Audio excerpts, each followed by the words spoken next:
السلام علیکم ورحمت الله.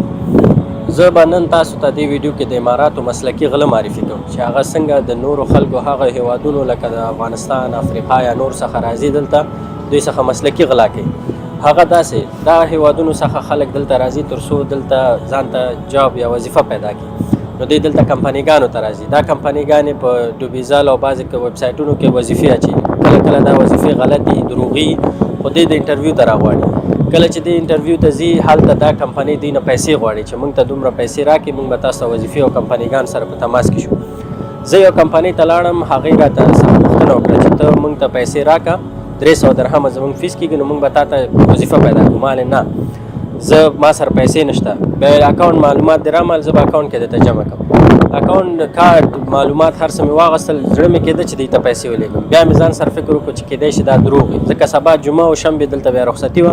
نو زما الحمدلله دلته ملګري مو، هغوی م راته ویلي وو چې داسې یو خبره ده. نو کله چې راووتلم دوی ته ما پیسې جمع نه کړې.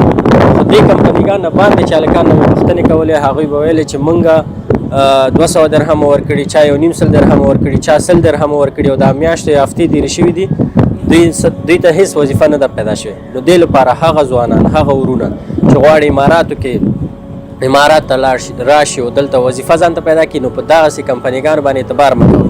اول پیسې مه ورکوئ، بیا دلته که وظیفه پیدا کوئ ملګرو سره مشوره وکړئ، مستقیم د کمپنۍ خپل ویب سایټ ته لاړ شئ، کیریر هغه بخش کوم د وظیفو بخش دی، هلته لاړ شئ، خپل سی وي هلته جمع کړئ. او داسې کمپنیګانو ته تاسو ورته داسې ووایئ چې زه تاسو ته 500 درهمه ورکوم د 200 په ځای. خو چې کله ما وظیفه پیدا کړه او ما ساین وکړو، کانټراکټ وکړو، زما وظیفه وشوه، انټرویو مې وشو، 200 په ځای 500 درکوم. بیا په هفتو هم درته دا کار نه کوم. د دې د وجې ورونو ډېر زیات هوښیار اوسئ، هېڅ چا اعتبار مه کوئ. دا هغسې غلې دي، دا هغه مسلکي غلې دي چې دلته تاسو قانوني هم په دې عریضه نشئ کولی، پولیسو ته هم نشئ تللی. نو آنلاین په چا اعتبار کول دا ډېر زیات سخت کار دی.